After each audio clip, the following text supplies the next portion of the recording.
नमस्कार दोस्तों, मैं निहाल सिंह ठाकुर स्वागत करता हूं आप सभी का एक और नए डिस्कशन में।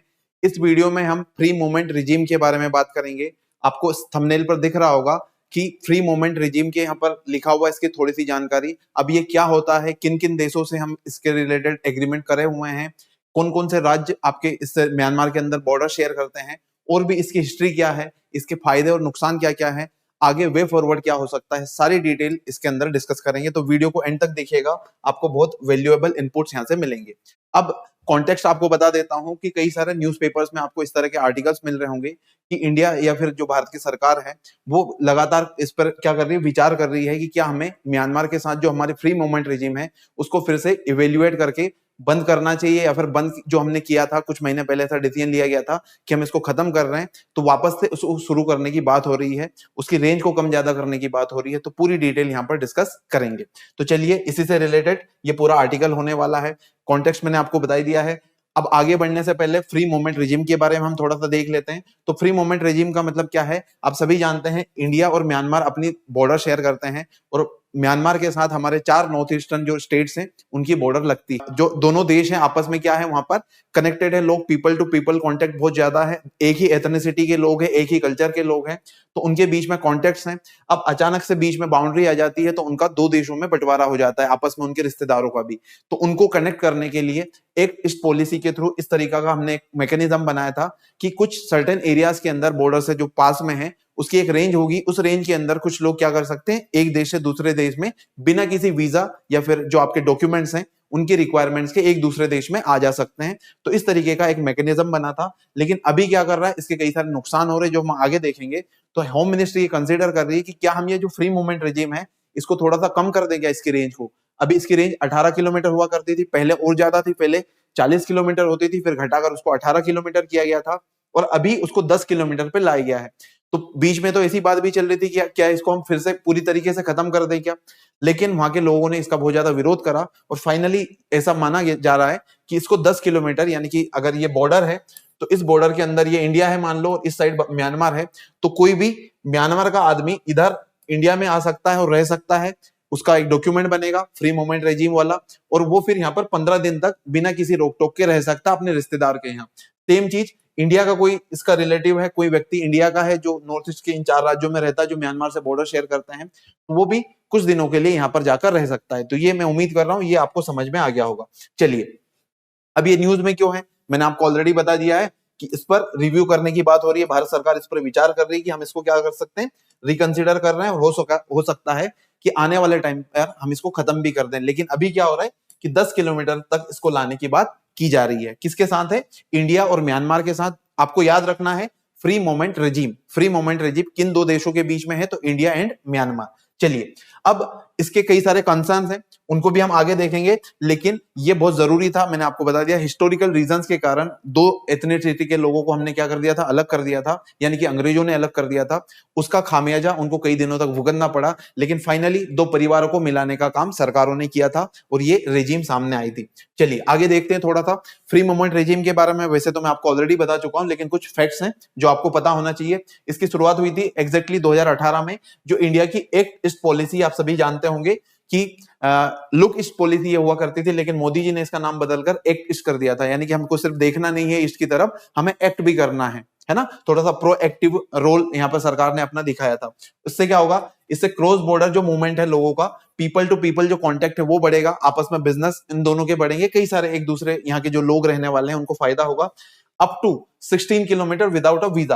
अब ये 16 किलोमीटर पहले हुआ करता था, लेकिन अभी क्या बात हो रही है, इसको घटाकर 10 किलोमीटर करने की बात हुई है। मैंने आपको पिछले साइट पर इसके बारे में डिटेल से बताया था।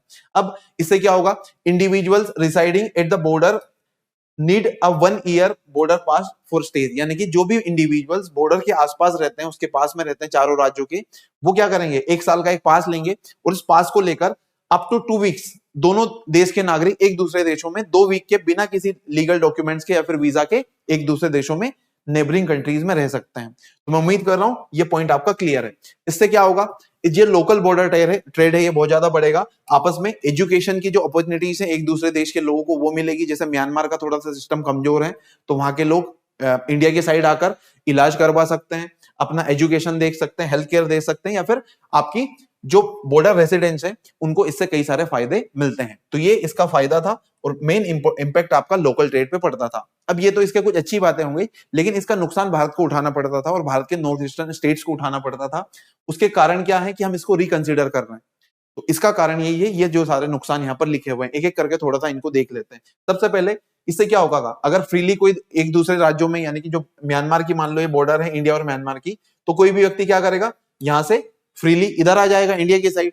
अब इससे क्या होगा, इससे इन्फिल्ट्रेशन बढ़ेगा, लोग इलीगली इंडिया में एंटर करेंगे और हो सकता है कि पाकिस्तान जैसे देश या चाइना जैसे देश इसका इस्तेमाल करके टेररिस्ट जो आतंकवादी लोग हैं उनको इंडिया में भेज दें। तो ये भी इससे नुकसान है। उसके अलावा इससे क्या होगा, ड्रग ट्रैफिकिंग बढ़ेगी। आपने सुना होगा गोल्डन ट्राइंगल। गोल्डन ट्राइंगल में कौन सी 3 कंट्री शामिल है, आप मुझे कमेंट में बताइए। अगर आपको पता नहीं है तो गूगल पे आप सर्च करके बताएंगे।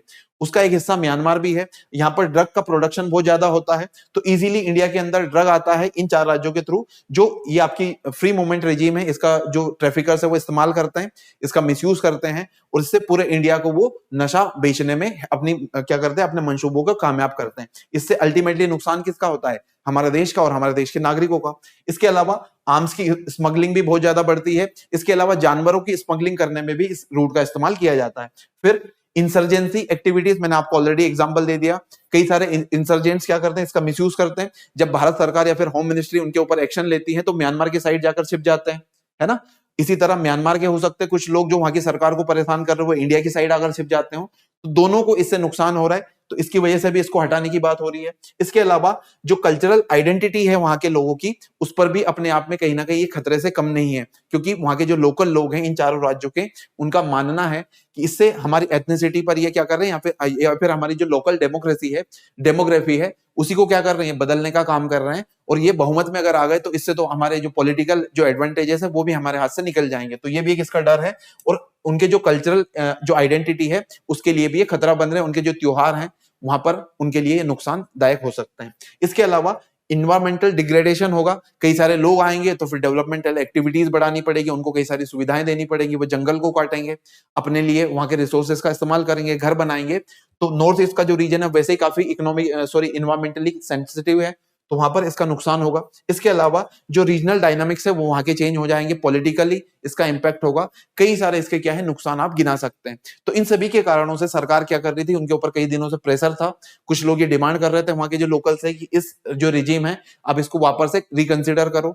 जो आपकी फ्री मूवमेंट रिजीम है उसको बदलाव किया जाना चाहिए। उसको देखते हुए सरकार ने पहले इसको हटाने का फैसला करा था, लेकिन अभी क्या हुआ है, अभी इसको रिकंसिडर कर एक तरीके से करा है और उन्होंने जो रेंज थी उसको 16 किलोमीटर से घटाकर 10 किलोमीटर करने का फैसला लिया है। अब ये जो फ्री मूवमेंट रेजिम है इसका हिस्टोरिकल कॉन्टेक्स्ट आपको थोड़ा सा पता होना चाहिए। मैंने आपको वैसे तो थोड़ा सा ब्रीफ में बता दिया है। इंडिया और म्यांमार पहले एक ही देश हुआ करते थे अंग्रेजों के टाइम पे, लेकिन अंग्रेजों ने क्या करा था, इन्हें अलग कर दिया था। अलग करने के दौरान उन्होंने बिल्कुल नहीं देखा कि 2 देश के लोग एक ही कल्चर को शेयर करते हैं, एक ही इथनिसिटी के हैं, उनको बीच में बंटवारा करके उनको काफी नुकसान होगा। तो इस तरीके का इन्होंने कुछ भी ध्यान नहीं दिया और एक संधि ट्रीटी ऑफ यान्डबू या फिर यान्डबू की जो संधि हुई थी उसके तहत 1826 में इन दोनों जो क्षेत्र हैं उनको एक तरीके से डिवाइड करने का काम किया था और इंडिया और म्यांमार के बीच में बॉर्डर बना दी थी। उसी का परिणाम था कि यहाँ पर जो लोग हैं वो एक दूसरे से बिछड़ गए थे। ये ट्रीटी किनके बीच में हुई थी, तो जो आपके जनरल कैंपबेल थे अंग्रेज की तरफ से, और यहाँ पर एक राजा का नाम लिखा हुआ है या फिर वहां के जो लोकल गवर्नर थे बर्मा की साइड से या फिर म्यांमार की साइड से, उनके बीच में ये ट्रीटी हुई थी और इस पर साइन किए गए थे। इसमें एक्सेप्शन था, मतलब कई सारी मुश्किलें हुई। एक ही कल्चर के लोग थे, जैसे नागाज थे जो अलग अलग राज्यों में और म्यांमार में मिलते हैं। इसी तरह जो कुकी, चिन और मिजो कम्युनिटीज हैं उनके बीच में एक तरीके से बंटवारा हो गया और इस सबको फैसिलिटेट करने के लिए सरकार ने फैसला किया था कि हम क्या करते हैं, एक फ्री मूवमेंट रिजीम बना देते हैं ताकि इन सभी लोगों का फायदा हो जाए। और इसीलिए ये क्या करा था, ये फ्री मूवमेंट रिजीम बनाई गई थी। अब करंटली अगर हम देखें तो ये रिजीम कहां पर लागू है या फिर कहां पर एक्टिवेट है, तो ये 4 राज्य हैं जो बॉर्डर शेयर करते हैं। कहां पर, मणिपुर, मिजोरम, नागालैंड एंड अरुणाचल। तो आपसे अगर एग्जाम्स में कभी पूछा जाता है तो ये चारों राज्य आप याद रखेंगे। देखिए आपका अरुणाचल प्रदेश इस साइड से यहाँ पर, इसके अलावा नागालैंड, मणिपुर और मिजोरम, ये चारों राज्य की बॉर्डर क्या लगती है, म्यांमार से लगती है। टोटल 1643 किलोमीटर की बॉर्डर है जो इंडिया और म्यांमार के बीच में शेयर की जाती है। इसके अंदर जो 10 किलोमीटर का एरिया है, यानी कि ये बॉर्डर है अगर, तो यहाँ पर 10 किलोमीटर दोनों साइड, इस पूरे एरिया में फ्रीली कोई भी व्यक्ति इंडिया का इधर जा सकता है और जो म्यांमार के लोग हैं वो इंडिया में आ सकते हैं। तो ये पूरा मैकेनिज्म होगा। पहले ये रेंज 40 किलोमीटर हुआ करती थी, फिर इसको घटाया गया 16 किलोमीटर किया गया और अभी इसको 10 किलोमीटर किया गया है। आप सभी जानते हैं कि जो होम मिनिस्ट्री है वो बॉर्डर फेंसिंग का काम कर रही है। इस पूरे रीजन में अभी बॉर्डर फेंसिंग हुई नहीं है, इस वजह से जो इन्फिल्ट्रेटर्स हैं वो इजीली इंडिया में एंटर कर जाते हैं और हमारे देश को नुकसान पहुंचाते हैं। कई सारे इलीगल जो इमिग्रेंट्स हैं बांग्लादेश और म्यांमार से वो भी आते हैं और फाइनली उससे कई सारे हमारे देश के ऊपर खतरे पैदा होते हैं। हमारे इंटरनल सिक्योरिटी के लिए भी एक बड़ा मुद्दा है। तो इन सब से बचने के लिए सरकार क्या कर रही थी, इसको रिकंसिडर कर रही थी। उम्मीद है आने वाले कुछ वर्षों में जब बॉर्डर पूरी तरीके से फेंसिंग हो जाएगी बॉर्डर की, तब इस तरीके के खतरे हमें वहां पर देखने को नहीं मिल रहेंगे और ये रिजीम की भी हमें जरूरत नहीं पड़ेगी। अब बॉर्डरिंग स्टेट्स के बारे में मैंने बात कर ली। अब आपसे कभी और डिटेल में किसी एग्जाम में क्वेश्चन अगर पूछा जाता है तो अरुणाचल प्रदेश के साथ सबसे ज्यादा बॉर्डर शेयर की जाती है। उसके बाद आपका मिजोरम आता है, मिजोरम के बाद मणिपुर और नागालैंड के साथ सबसे कम म्यांमार की बॉर्डर लगती है। ये आपको थोड़ा सा आइडिया होना चाहिए, ये मैंने आपको यहाँ पर बता दिया। अब वैसे तो हम कल्चरली और रिलीजियसली क्या है कनेक्टेड है म्यांमार के साथ, वहां के लोग भी बुद्धिज्म को फॉलो करते हैं और जो नॉर्थ ईस्ट के लोग हैं वो भी बुद्धिज्म को प्रीच करते हैं। वहां पर हमारे कई सारे उनके कनेक्शंस हैं, आपके कल्चरल कनेक्शंस हैं, आपस में एक दूसरे में उनके जो मैरिज रिलेशंस है वो भी होते हैं। तो वैसे तो काफी कनेक्टेड है, पीपल टू पीपल कांटेक्ट बहुत ज्यादा है। लेकिन इसके अलावा म्यांमार के साथ और हमारी दोस्ती को बढ़ाने के लिए भारत सरकार ने 1951 में इनके साथ एक ट्रीटी ऑफ फ्रेंडशिप करी थी, जिसके तहत इनको कई सारी रियायतें मिली थी और इनके साथ संबंध बढ़ाने की कोशिश की गई थी। इंडिया और म्यांमार के बीच में ट्रेड भी अच्छा खासा होता है और ये हमारा 4th लार्जेस्ट ट्रेडिंग पार्टनर भी है ना। इसके अलावा एक अच्छा सोर्स है इंडिया इन्वेस्टमेंट का म्यांमार के अंदर। कई सारे मेजर प्रोजेक्ट्स हमारे द्वारा और म्यांमार के बीच में दोनों देशों के द्वारा चलाए जाते हैं। जैसे आपने Kaladan multi modal transportation project का नाम सुना होगा। इसके अलावा एक ट्राइलेटरल हाईवे बन रहा है इंडिया म्यांमार और थाईलैंड के बीच में। उसके साथ साथ कई सारे और भी अलग अलग प्रोजेक्ट्स इंडिया और म्यांमार के बीच में चलाए जा रहे हैं, जो इन दोनों देशों के जो आपस में रिलेशंस है उनको बढ़ाने का काम करते हैं। इसके अलावा और भी कई तरीके से हम एक दूसरे से कनेक्टेड होते हैं। जैसे आपने एक साइक्लोन का नाम सुना होगा, 2017 में आया था, वहां पर भी इंडियन जो मिलिट्री है उनके द्वारा म्यांमार में काफी हेल्प की गई थी।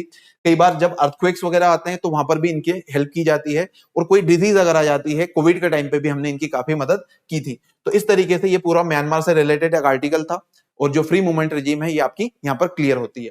अब ये क्वेश्चन है, आपको बताना है इनमें से कौन सा जो राज्य है वो म्यांमार के साथ बॉर्डर शेयर नहीं करता। अगर आपने वीडियो को ध्यान से देखा होगा तो इजीली आप इसको आंसर कर देंगे। आपके ऑप्शन है मणिपुर, नागालैंड, मिजोरम एंड आसाम। तो जल्दी से आप कमेंट में बताइएगा और जो भी आपके फीडबैक और सजेशन है वो भी बताना मत भूलिएगा। आज के इस वीडियो में इतना ही, मिलेंगे आपसे नेक्स्ट वीडियो में किसी और टॉपिक के साथ। इस तरह के वीडियोस हम अलग अलग टॉपिक्स पर बनाते हैं, आप इसको देख सकते हैं स्क्रीन पर।